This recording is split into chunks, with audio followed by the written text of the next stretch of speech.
Welcome everyone from India and the people joining us abroad.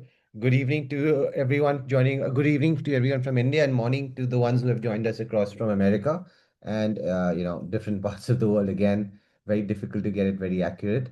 Anyways, this session is titled Beyond Volunteering Hours today because community service should be more than just on a certificate. Largely we have seen very often that students approach the volunteering just like collecting points on the game or just treating it as something where you have to get it through a checkbox activity, and that needs to go beyond it. The major question you need to ask yourself, what is the real impact that is coming out?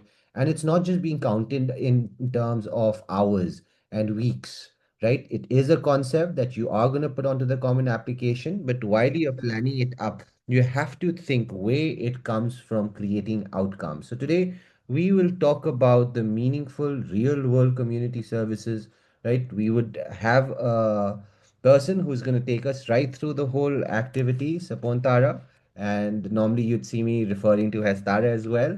So she would be guiding you through the majority of the presentation today.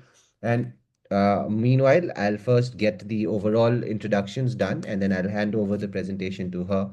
Overall, but do think of volunteering volunteer hours like attendance. It will show that you are present, but impact is like result.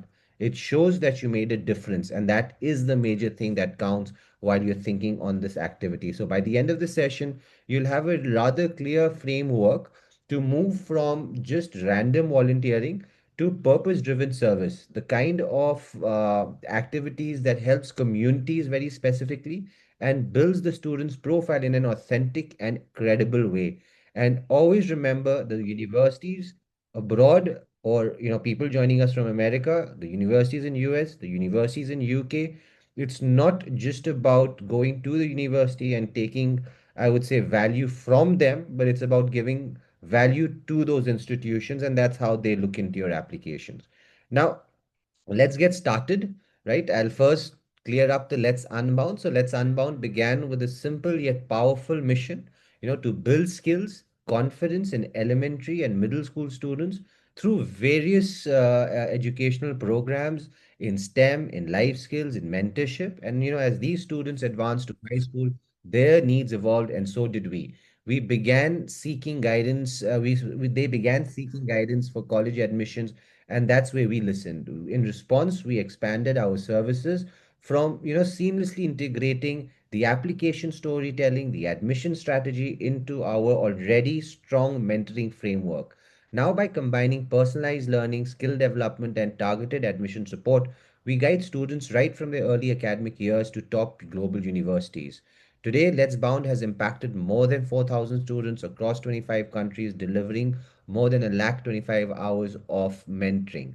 Our unwavering commitment to quality is reflected by our 4.9 over a 5 global rating.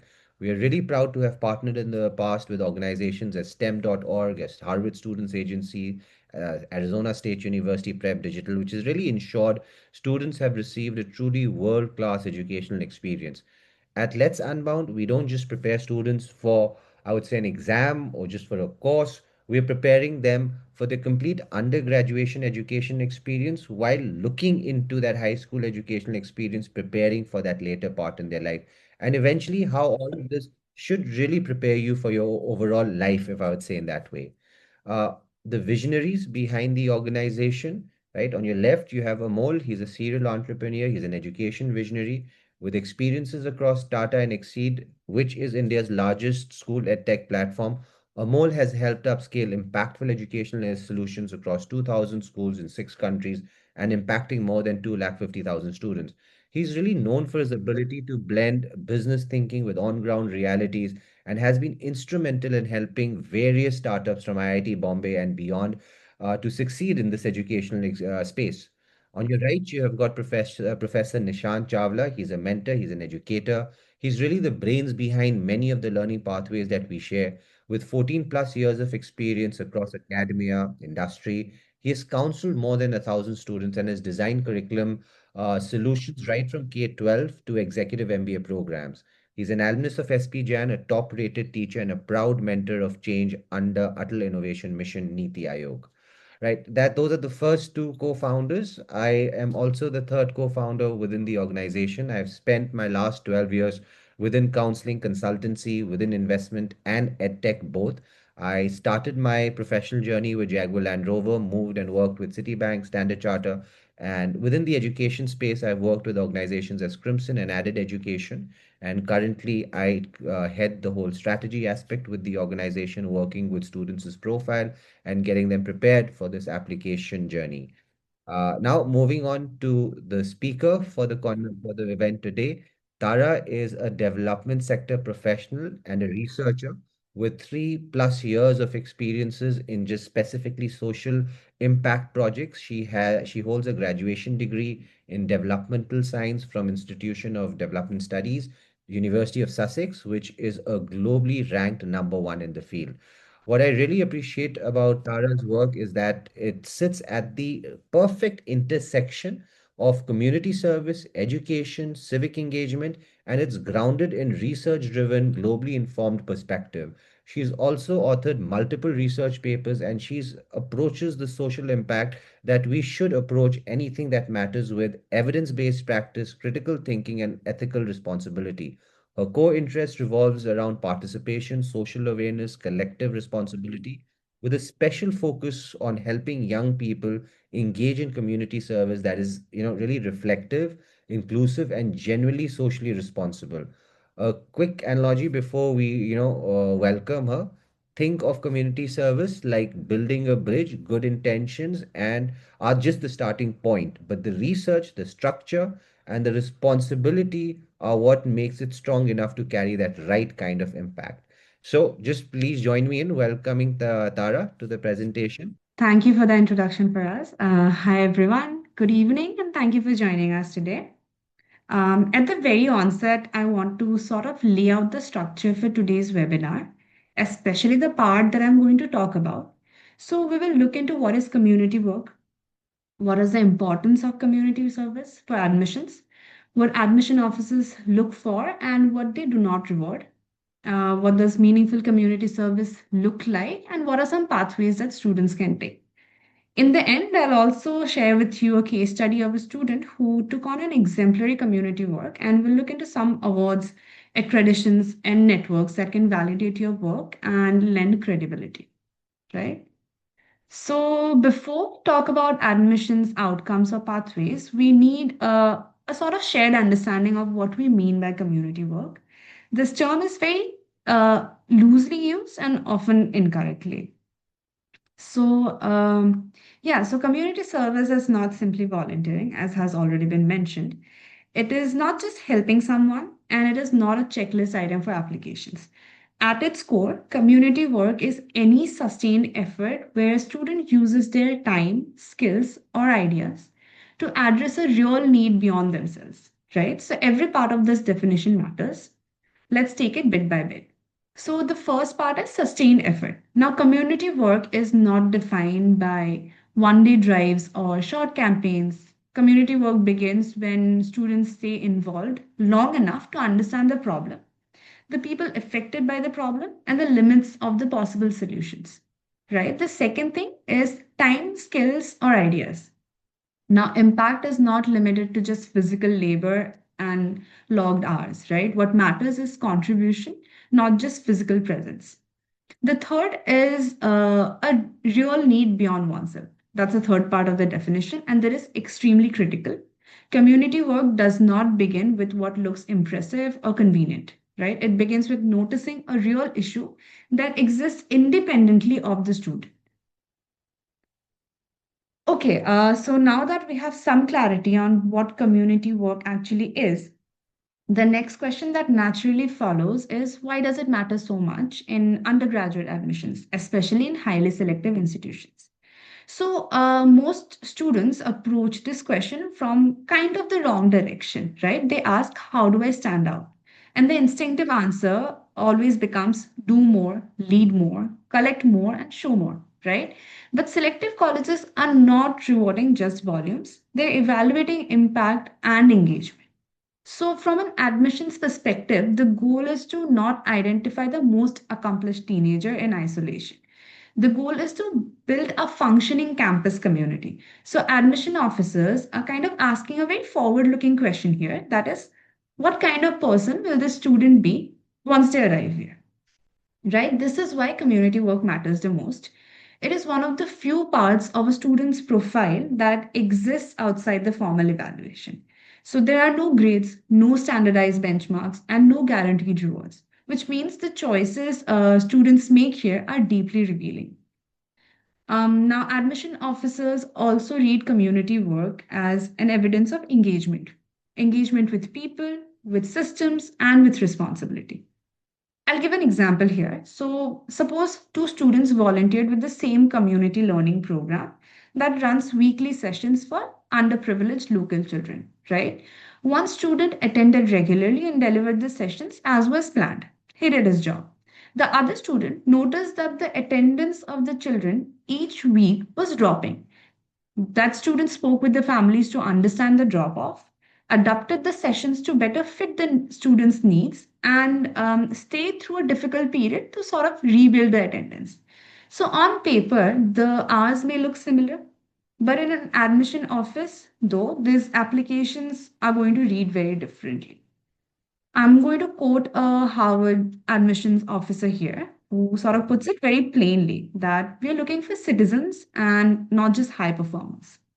So, community work shows how a student behaves when there is no fixed rubric, when problems are ambiguous, and when authority is not clearly defined. And that is exactly the environment that students enter once they arrive on campus, right? That is why, when done well, community service often becomes one of the most powerful parts of an application, right? So, to an important point, let's talk about what admission officers are actually looking for. So, when admission officers read applications, like I already mentioned, they're also not evaluating community work as an act of generosity. They're looking at it in terms of signals. Across institutions, four signals matter far more than anything else. Those are initiative, depth, intellectual engagement, and trajectory. Let's look at them one by one. I'll try and give examples as well wherever possible for a better understanding, right? So, the first point is initiative.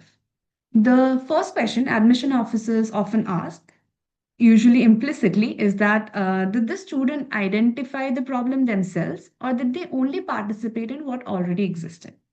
Now, this does not mean that joining an existing organization is a weakness.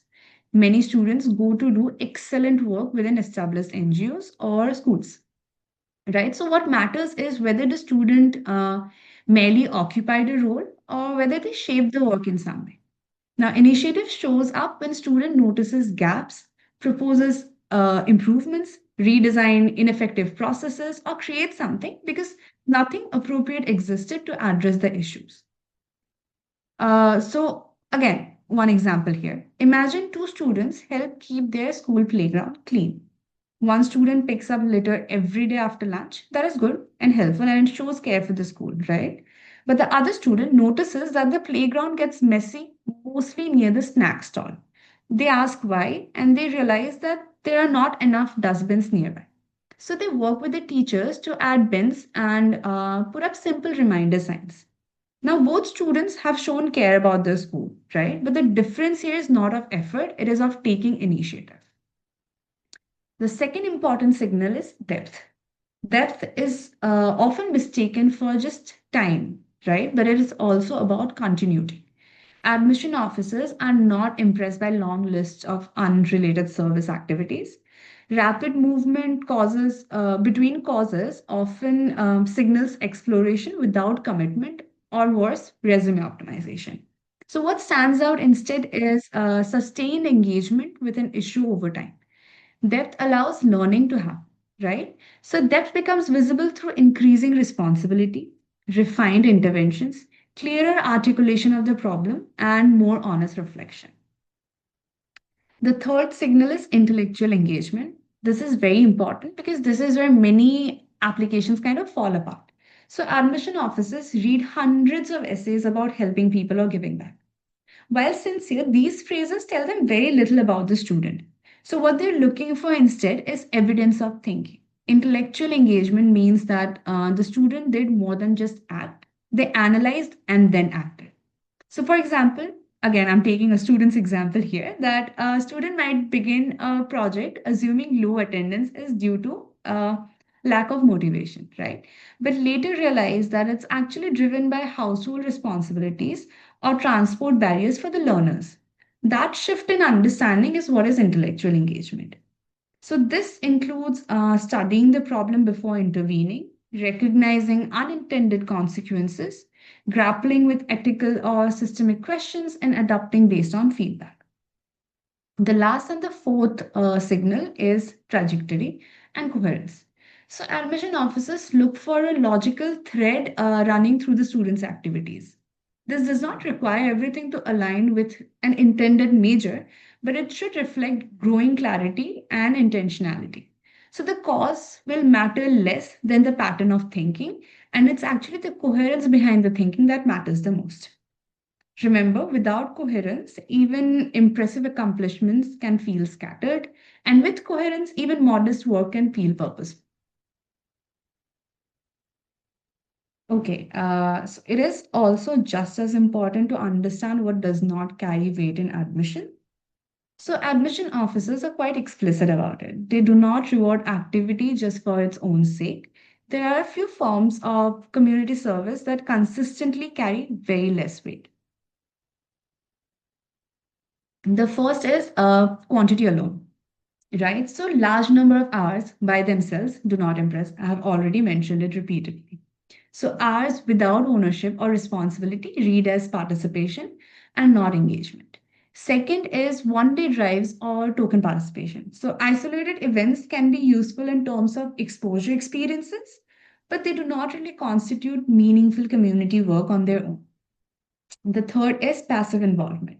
So, students who are present but not responsible for outcomes signal compliance, not leadership. So, admission officers can tell the difference between a student who assisted and a student who ensured something actually happened, right? The fourth is donation without engagement. Fundraising seems like a very nice thing to do when it comes to community work, but without clarity on the purpose, execution, or follow through, fundraisers actually carry very minimal weight. A large donation drive that ends once the money is raised actually kind of raises concern more than admiration. And finally, service that exists only on paper. So, activities with vague descriptions, inflated impact, or no evidence of continuity are easy to identify and therefore easy to dismiss.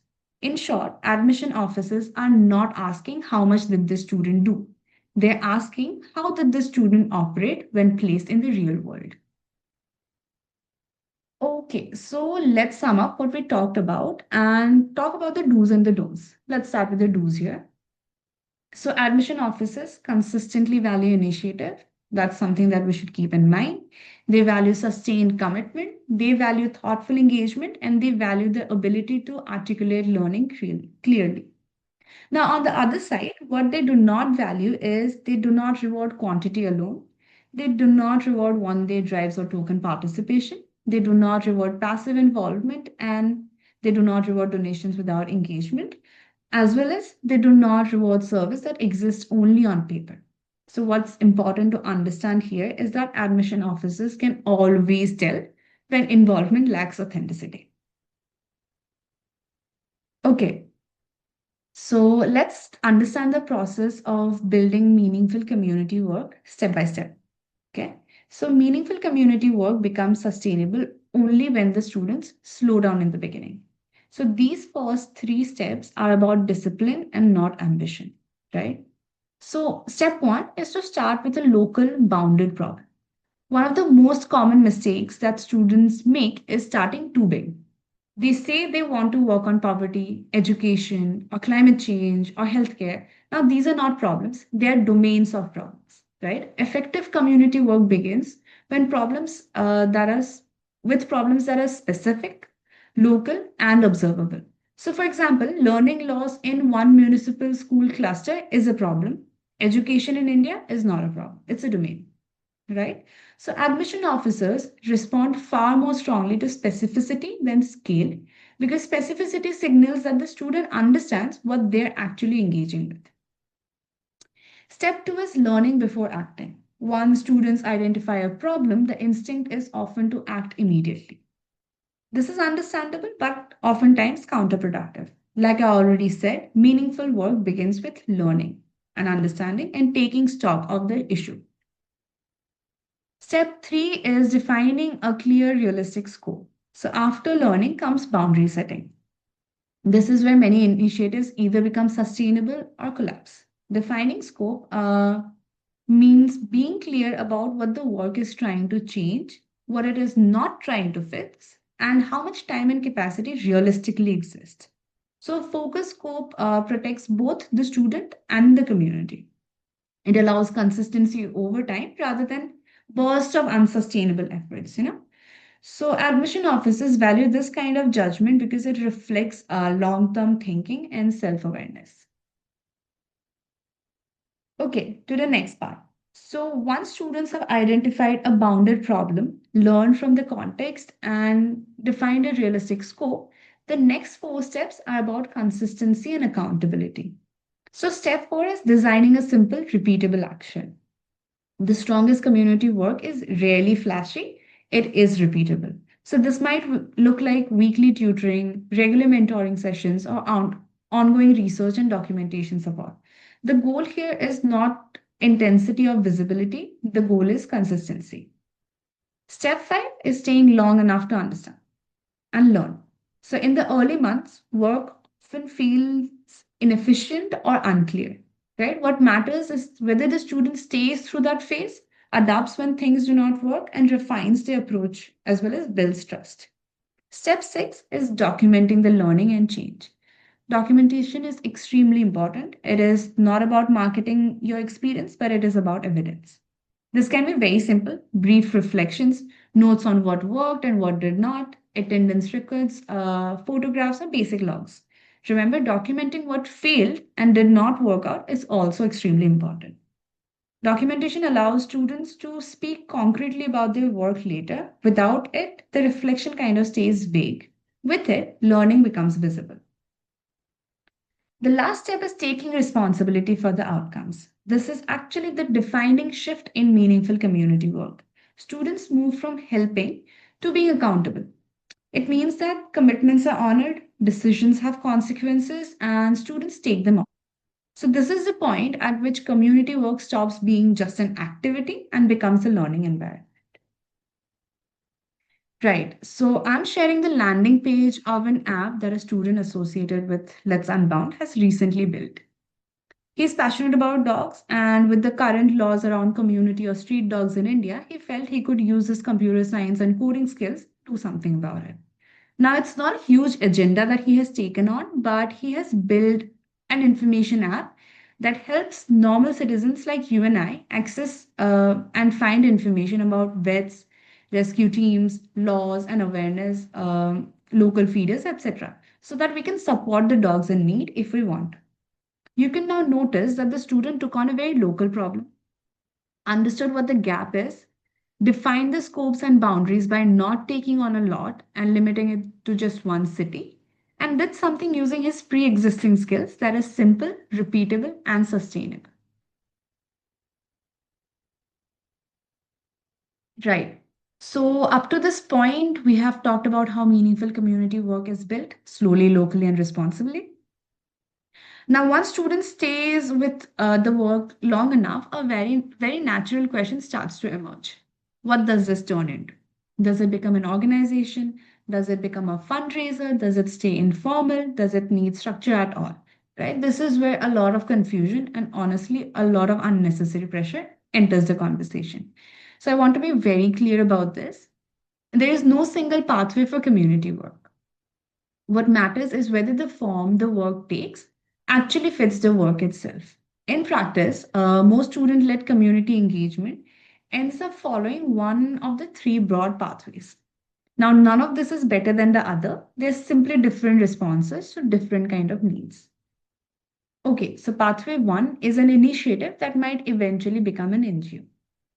This is the pathway that students are most familiar with and also the one that causes most anxiety.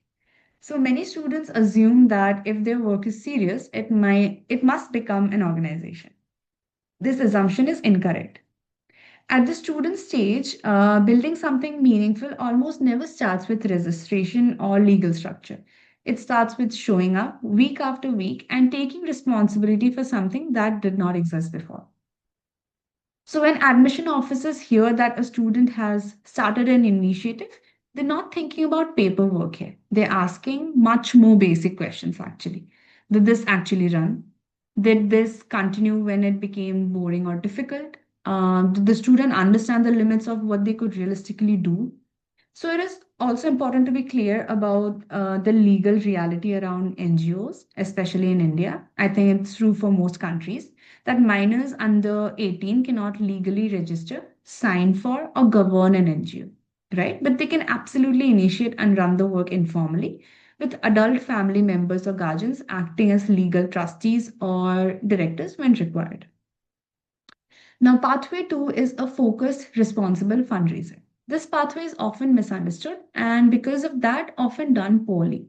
So fundraising is not about asking for money.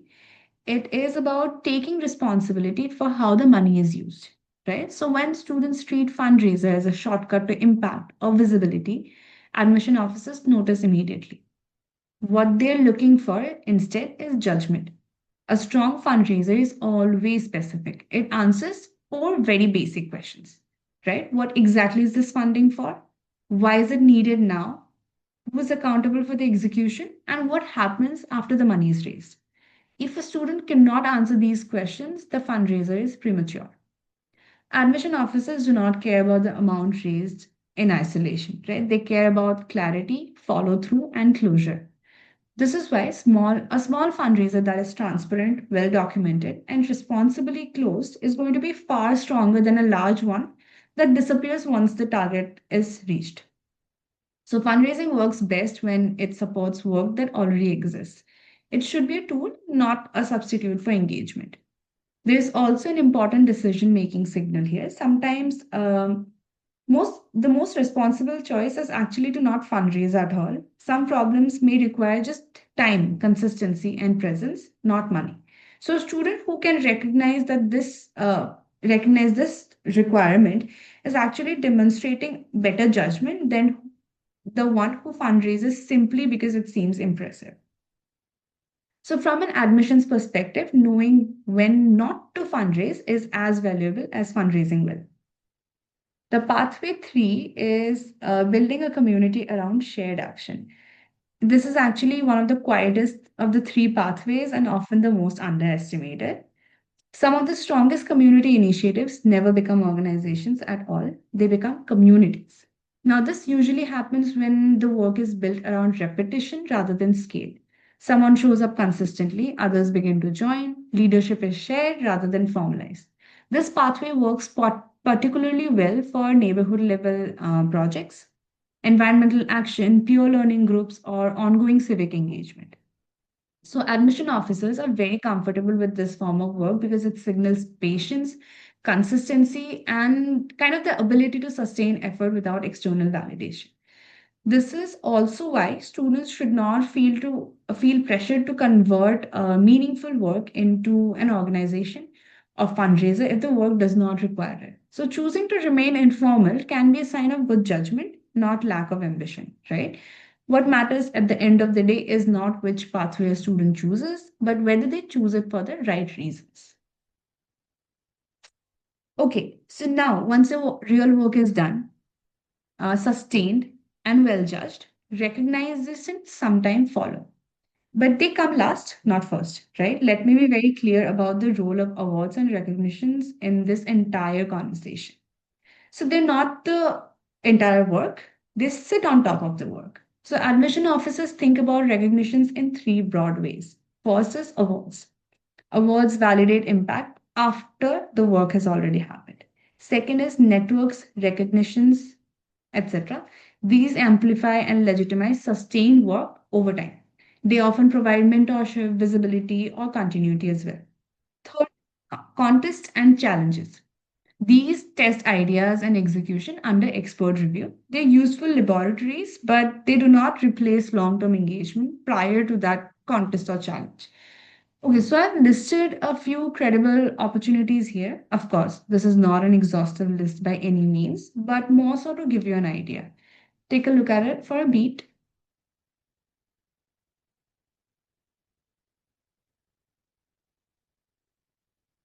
Right, I'll move on to a case study now. It's actually a very interesting case study of a student. Right. So I'm going to share the case study with you. The student is also a Diana Awards recipient. So Diana Awards is actually an international award that is based on the belief that young people has the potential to change the world and therefore honors young people who work to improve the lives of others. Right. So about the student, they had launched an initiative targeted at bringing emergency medical preparedness to rural areas. Their initiative of CPR training and emergency medical response began due to a very deeply personal issue, which motivated them to ensure that everyone, regardless of the location or resources, has access to life saving skills. They trained themselves first in CPR and emergency health preparedness, and after that, in less than 2 years, they formed teams of healthcare professionals and volunteers and trained more than 5,000 individuals.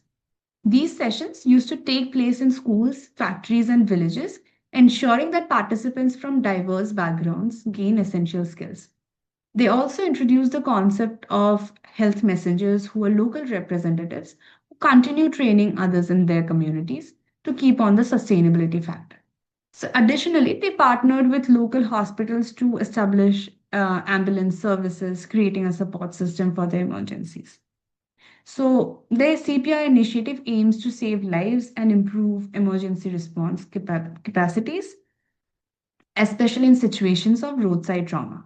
Now, by involving young volunteers and students, they have also created a culture of learning and social responsibility, right? And they have also, as you can see, they have done quite a bit of outreach and networking for all of the factors that they could reach out.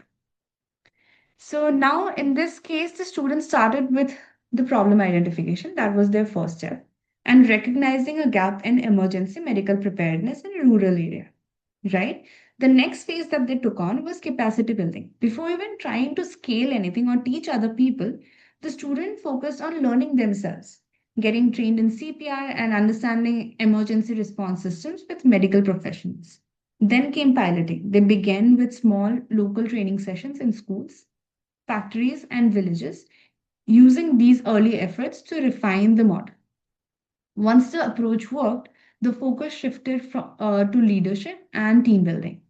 Volunteers and healthcare professionals were brought in, trained, and organized, allowing the work to grow beyond the one single individual. The final phase was sustainability and scale. So, by introducing local health messengers and partnering with hospitals for ambulance support, the initiative expanded organically and continued without relying on the student alone. All this exemplary work led to external recognition, which was then validated by a prestigious award. Now, while this might seem a little daunting due to the scale and reach of service, remember the numbers and metrics are just an added bonus, not the necessity. The takeaway from the student's experience for you should be the boundedness of the effort, the depth, and leadership that they had shown. So, in conclusion, when students ask, what should my community work become? The honest answer is this: it should become what the work actually needs and what not what looks impressive. There is no advantage to scale without substance, and there is no value in structure without responsibility. Also, there is no reward for visibility without understanding. Community work at its best is not about titles, brandings, or recognition. It is about how a student engages with responsibility when no one is grading them. And that is exactly what admission officers are looking for. Okay, so this was my time. Now Faraz will take over. Thank you so much for being such a wonderful audience, and I hope what I shared was helpful. Sure. Thanks a lot for those insights. I would definitely believe that a lot of people listening to us today will be really walking away with the key thoughts that are required where, all of these activities become much more impactful in the right way. Many of them, as I said initially with the call, and I'm sure now that you've heard Tara speak on how we can move it just from an attendance to an impactful activity where, you could stand out and typically say that, this activity changed the life of a couple of people around them, right? And again, remember, it's not just about talking about huge numbers. It's really about showing even small, calculable, but really meaningful impacts where you could come across and say, and this word that I consistently do use, innovative leadership, right? Where you're not the one who has just become part of an existing running system, but you have come across from yourself by saying that if I did not take charge of this problem, the solution would not have been presented in this certain way. And that's where the admission officer looks across and say, that yes, definitely, this is not something as a huge NGO per se, but even on its own scope, it is very impactful. So, with all of those ideations, I think we'll just now move over and towards the later part of our presentation today. I'll just run you through with our other services as well. Just checking out, Tara, I guess my screen is visible now, right? These services. Perfect. Now, just quickly run you through, as I was saying in the initial parts as well, that the organization is really, I would say, rooted onto the mentorship activity. But while we do so that as the major part of the whole process that consistently keeps on running across, but these are the other work that we also do provide in terms of the profile building, right? And that leadership activity, right from, let's say, community service to, I mean, leadership within a research project, leadership within a sports team, leadership within any extracurricular activity that you could think across on. We help students in creating their passion projects, help them with their internships, researches. Within the academic test preps, we've got a complete team that will support you in all of the requirements that there would be there within preps, within AP preparations, within school scores. And just to give a quick, let's say as a feedback to the services that we have got there, this year we have had multiple students who have cracked a 1550 plus kind of a SAT score. And APs is something that we are still currently preparing for this admission cycle. So any of the people listening today that are also going to be seeing, let's say the admissions beyond the community service and need help from the perspective of preparing for these APs, because now you're in the last, I would say, 4 to 5 months of this preparation cycle.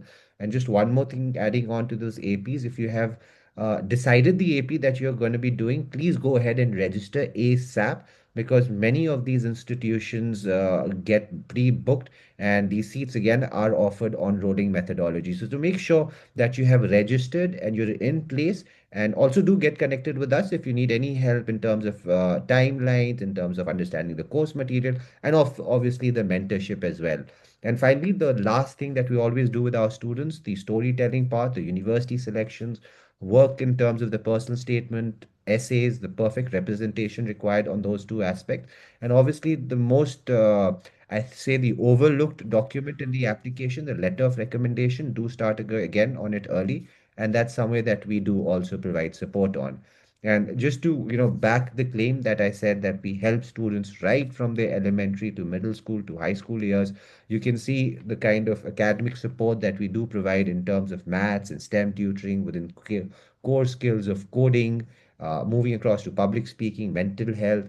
And within middle schooling, we take all of these courses to an advanced level where eventually, in high school, we would also help you in various kinds of competitions and courses. And eventually, as I just said, it all concludes into your application. Now, just to share a couple of success stories from the past, a really interesting applicant that we worked with, current undergraduate student at Dartmouth University. He was consistently excelling with mathematics. He has been admitted into the Institute for Economics. He got a SAT score of 1550.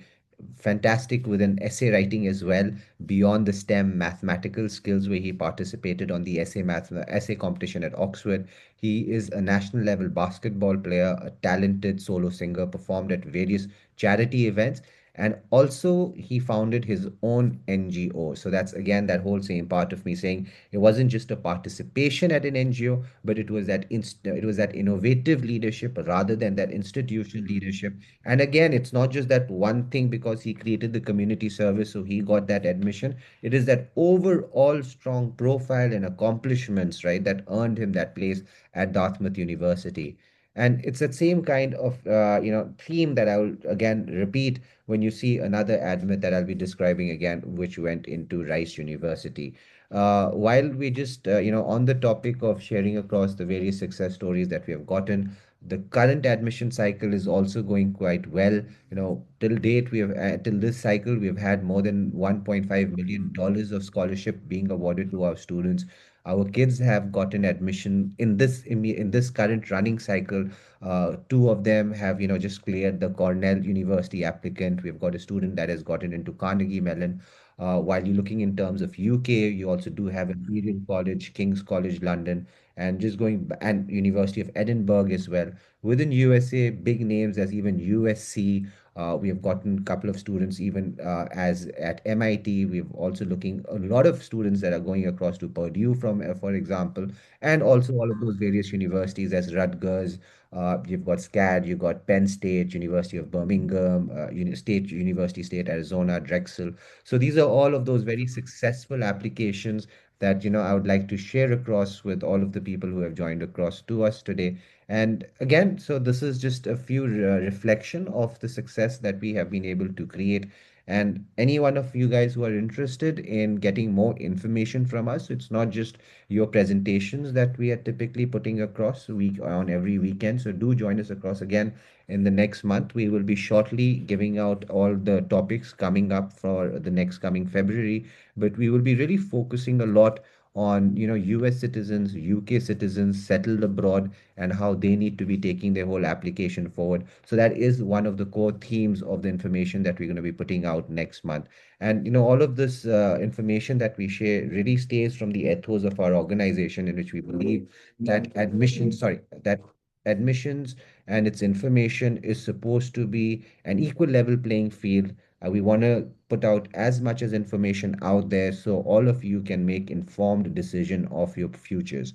While doing so, apart from these various webinars, you can also get access to all of these newsletters that we do also put across. So do access that QR code at the bottom of your screen. So you could have straight connect with the newsletters. You could go into specific topics again within community service as well, and also the various other broadened topics around admissions, around US admissions and UK admissions as well. Right. Just to also showcase the two other platforms that we consistently do use, one of them being WhatsApp group of like-minded peers who are also looking towards admission. And then on the left, you can also see the podcast QR code that you could use to get access to our YouTube channel. And do go and explore the playlist that we do have, various topics around SAT, around Let's Unbound, these webinars that we do also conduct. You can find previous recordings there as well. And eventually that hot topic of today's, these couple of months about APs. So while you're preparing for all of those different electives, do make sure that you're gaining as much as masterclass information across them. And also do remember every Sunday we do conduct different master classes. Any kid who's currently just completed with your grade 10 syllabus, that's when I really advise them to take it. Or if you're not completed, very confident over the grade 10 mathematics syllabus, use the QR code for a quick SAT diagnostic. It's going to be a proper test. So do make sure that you have taken enough time while attempting it. And we would connect with you and give you a complete understanding of your current status on that SAT test. And again, 6 to 6 months on an average is a good time to prepare. But for exact counseling, we would need to see a SAT diagnostic and we'll need to have a one-on-one conversation. And at the same time, this is just a representation of another newsletter that we had put on how to get that perfect 800 on the digital SAT. Now we're just moving on to the last slide of our presentation, which is, if you want to connect with us and you want to discuss any of those various things that we have spoken today, please just use the QR code and you can connect with us. Now we're just moving into the last part of the presentation where we'll be taking a couple of questions, right? And I would rather request that can we keep the questions more in terms of community service, because that's, when Tara can help you, work on this as much as, within her knowledge set on it. Otherwise, the AP questions that I can see, or the questions around research, I will be just taking them directly. But there are certain some questions that have also come across directly to me, Tara. So I'll just read them out for you, and Right. you can, Yeah. just answer them, and then, we can conclude across the session for today. But starting with Right. the first really interesting question, right? So it says, if a student is just starting community service and he isn't sure what role that the kid eventually needs to play, what's that one thing they should focus on, right, while doing those first couple of months? What's your thought on that? Right. So I think in the first few months, the most important thing is not to do something really impressive. It is to sort of pay attention and learn. Paying attention to what the actual problem is, attention to how people are already dealing with the problem, and to what works, what does not work, and why it does not. Right. So if a student does that well, everything else becomes easier later. They just make better decisions. They take on responsibility more naturally because they just are ahead in the learning curve of that issue, right? And to avoid building work that looks active but isn't really useful. So, yeah. So, early on, focusing less on outputs and more on understanding, I think that's how meaningful community work starts. And this is one more interesting question that another person has asked, directly connected to this point. Would you put a grade to this, where this starts across as in community service, or that's more of a person to person driven thing? I think it's a very extremely like person to person driven thing. Some student might find it very early what they're passionate about in terms of community work, right? And some students might find it quite late and explore more options before finding that one thing that they're really passionate about. So I don't think Mhm. it's a very grade oriented thing. But that said, Mhm. I would also not expect someone who is probably just 11 or 12 to really understand what even community work can look like, you know? So, something maybe a student that is in seventh or eighth can start thinking about this. Right. Understood. Now let's move Yeah. on to this really other interesting question. So it says, Mm. and again, it's just taking it again forward. I guess a couple of parents are, on that same kind of question, or that starting point. That's the most Yeah.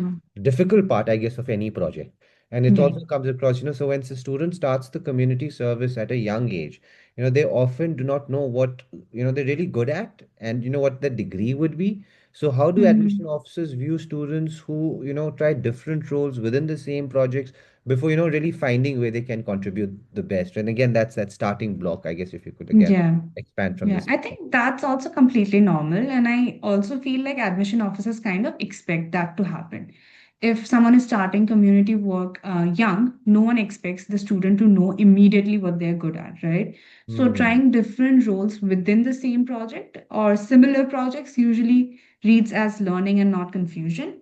It shows that the student has stayed long enough to understand how the work actually functions and what best area they can contribute in. What matters most, I think, is to not do is that the student does not should not like hop from cause to cause. They should stay with the same issue or similar issues around that area, around the domain, and Hmm. learn how things work on the ground and figure out slowly how they can contribute best, like I said. So the progression in itself is a very positive sign. Perfect. And I think that's one thing that we always do talk about as admission counselors, Mm. that rather than absolute results, what an admission officer is seeing from a student in high school, and I guess, that's very important, that we should remind the parents again, your kid is in high school going for undergraduation. It's not about just absolute results, but exactly what Tara is saying, progression, right? Be it progression in, let's say, something as very simple as your high school grades from 9th to 11th, progression in terms of you taking more APs, progression in terms of taking a course and doing a research and an internship, and very truly progression in your whole journey within community service is also very, very important in the way they will be calculating the impact that you have left across. Now, Yeah. moving on to this other interesting question, for younger students, community work often begins by helping out rather than leading. So, what kind of early responsibilities or behaviors show that the student is taking that work seriously even before they're ready to take initiatives on their own? Or how would you take that question? Right. I think at a young age, taking community work seriously is not about holding a title or even like formally leading other people, right? But what it is also not about is just showing up and following instructions. I feel like that's where you make the most difference. So, Hmm. what admission officers are going to look for is whether the student has begun to take responsibility, just responsibility, not lead, for a real piece of work, right? They might look like Hmm. noticing when something isn't working and just saying so. It might mean adapting how a task is done rather than repeating it mechanically. It might mean understanding why a task matters and not just completing it just because.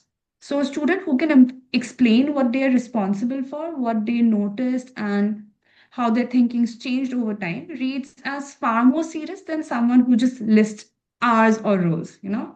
So, leadership in that sense is not positional. I feel like it's much behavioral. It shows up when students begin to engage with problems, ask the whys and the hows, and then just deal with that rather than just activities. I think that's also what matters the most at a younger age.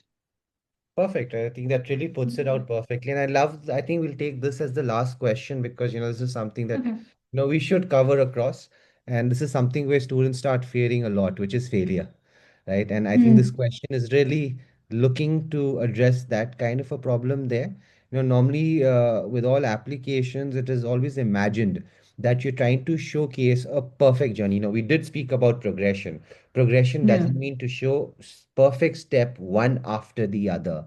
A lot of your applications do talk about failures, right? They do talk about a bounce back story, and nothing sells better than a comeback story, right? And I think Yeah. with all of us in movies and all of that would agree, a comeback story is something that would get someone interested. Why? Because you showcase this character in which you have come across from a challenge, a failure, and how have you really gone across to solve the problem. And that's in every part of your application. So I think with this theme that I have just said, that failure is the best teacher kind of thing. Let's look into the question. It says, if a student realizes midway that a community Hmm. project is not actually addressing the problem they initially thought it was, how admission officers view the decision to change the approach rather than continue with something that isn't working, right? I think it's really beautiful at that point and really addresses that point as Yeah, it's a really interesting question. well. I think changing approach because something isn't working out is sort of Hmm. not a weakness. In many Hmm. cases, it's actually better judgment. Going back to what I had presented, I had pointed out that judgment really matters a lot in the application specifically. Hmm. So, if a student realizes midway that the project wasn't addressing the real problem, what Hmm. matters is why. Why the student realized and what the student did next, right? So, did the student notice something on ground? Did they listen to people? Did they learn that the original assumption was wrong to begin with? So, Hmm. continuing with something that clearly isn't working just to show continuity doesn't help anyone. And I think Hmm. admission officers care much more about what you noticed in terms of reality and responded responsibly than whether you stuck rigidly to an original plan. I feel like, especially at an age where people are just in high school or going into undergrad, I feel like being willing to learn and adjusting and showing that through in the applications as actually is going to be read as a very strong signal. Right, perfect. I think that Yeah. really puts it out perfectly. Now I'll take a few questions. I had initially did say that we will not, digress over the main community service, but since there are a few parents who are asking us about a few AP projects and research questions, so I'll just take that up directly, Tara. I mean, obviously, someone wants to know. It's our responsibility to put that information for them. So, can AP's projects and research build a better profile? 110% it can. But what you need to understand, what is the current profile and what does it mean that it becomes better, right? When I say the current profile in terms of APs, why are you using these APs? That's the first question that before I could answer, has that made it better, right? Is your target to show breadth where you're going beyond your five, six subjects and going in that area? Or is the question more about depth or international benchmarking that you're really trying to get across from? APs do also help you with scholarship, and also do remember APs even with an IB student very much helpful if you're looking to build credits even before starting the degree. So, for example, Calculus BC, Stanford is going to give you 10 credits if you score 4 or above on it, and they also tell you the couple of courses that you could pretty much omit. So that one, building credits doesn't really directly connect in terms of a better profile. It's just largely a better educational journey within undergrads, but APs definitely will help you build that better profile. It showcases in terms of America that you're a student that has gone beyond the curriculum, beyond the system, and also very true for UK. UK is a very academic driven process. So those APs and again those projects and research papers does help you in building the profile. But my primary question, Dave, would be first, how do you see all of these three things connecting to your narrative? If it connects, and what is that connect, that will also help you in deciding, for example, the AP, the project topic, the research topic. So I think that QR code on the screen will help you perfectly. Just use that scan, get connected with me, and I can, get to understand you better and give you much more individualistic apply. Moving across to the next question, what's the best digital SAT prep book? I want to be neutral as best as I can.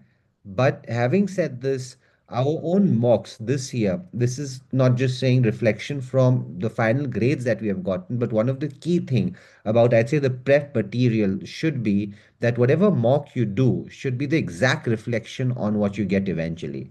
So that's something that we've been really be able to achieve over the years, and this year has even become more perfect, where all of the results gotten in our mocks were the same that were gotten in terms of your results there. But just to keep neutrality on board while doing this as a counselor, you could also use the blue book, right? It's always available. The various other different materials out there, just not taking any brand's name. It's not the right thing to say one name, not say another name. You could use Google, you could use all of them to find different brands, but a common one, Blue Book, definitely a good one. A lot of times students have complained that the results and the grades they've gotten, especially in the math section, isn't what they got in that real exam. So that was just one feedback I'm saying. I'm not just saying it's my feedback, a general feedback we have heard.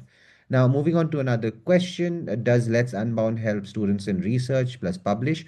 We will definitely help you with the research in terms initially by my level of understanding the strategy, the reasons for doing that research, and eventually connect you to the right resources that will help you execute and publish. But before you move into research and publish, please let's start with the topic of how is a research done? What's the differentiation between a primary research objective, secondary research objective? What are the various data analytical tools that a student should understand even before taking this whole topic up, right? Try to ask yourself, how long are you going to be invested in this? Ask yourself, where does this really form in part of those 10 activities list? Is it those top 4 or 5 capstone activities? Is it going to be more of a participation? And also, what is the degree you're going across for? So, yes, we will help you first on that, and then we will take you and guide you all the way up to the publication. Right. And, again, as you've said, it's STEM. That's also one other problem. STEM is one, I guess, acronym, but in that science, technology, engineering, and mathematics. So there's also 4 different questions that I could pose to you, that what are you trying to exactly create here, right? This all is basically science and mathematics, theoretical subjects, technology, engineering, applied sciences. So are you looking into this research on a theoretical level, or are you looking at this on a more application level? So those questions will definitely help us, help you, Dave, in that right way better. Now, for an Indian grade students, what you should do as an Indian student, STEM related initiatives. First, quick best suggestion: use the QR code on the screen. Get connected with me. I would definitely say one-on-one sessions on this. And where you're thinking about astronomy or any of those specialized areas within STEM, right? It needs a lot more ideation than I could give you through the chat itself. Right. So one is, I'm a grade 9 student who really enjoys interacting with children who are differently abled. I live in a small town while volunteer in local school often. How can I start to make positive impact if I only interact with a handful of students? I'll just say one part, and I think if Tara wants to add on, definitely you could take that forward, Tara. See, it doesn't matter if it's handful two or one. I worked with this one student during 2020 COVID, and he created this platform for senior citizens. Back then, all of us are so accustomed with Zoom doing these calls. 2020 wasn't the case scenario, and specifically with the elders. He created this platform with the purpose of teaching them how to use social media, how to do online shopping, because the I thought was that majority of their kids are settled abroad and they're only senior citizens at the household, where their whole lives were disrupted in terms of going to a kirana store, buying their purchases, connecting with other senior citizens of the society. So this group became a cornerstone in, really, I'd say, even fighting this challenge psychologically of the lockdown. And eventually, how this grew across that he's charged a basic onboarding fees, and he made then the first batch teach the second batch. Even by the time he applied, we had only touched base, let's say three or four societies. But the whole concept that we really pushed across, that this is something that we have started and he'll continue to do. And that continuity, even beyond applications, is something which really makes the application stronger. Anything you want to add on to that? No, I feel like there's this one part of the question that sort of stood out to me that the student says that they volunteer quite often, right? So I feel like that sustainability of volunteering quite often is something nice, and the student just has to keep in mind that it does not come off as just counting hours, and it is actually sort of making a difference in that sense. Also, I feel like a lot many times. The answers to problems sort of come up from the people themselves. So maybe asking the students what would help them would probably a good way to go forth. Yeah. Understood and agreed as well. Right. So thank you for the session. I guess we've taken quite a number of questions and we have gone over our time spot as well. Really interesting, and really, I would say I find it very happy when I see a lot of the parents who stick right till the end of the presentation, right? That really does showcase that it really helps us, giving a good feedback that we have done a good job in the presentation. We had the attention of everyone. Now, for everyone who's still currently here today and you want to take this into more seriousness, connect with us on a one-on-one session, and we would be very happy to help you through. Right. So thank you. We just shutting down the presentation and the link for tonight. Thank you. See you Thank again you, next. everyone.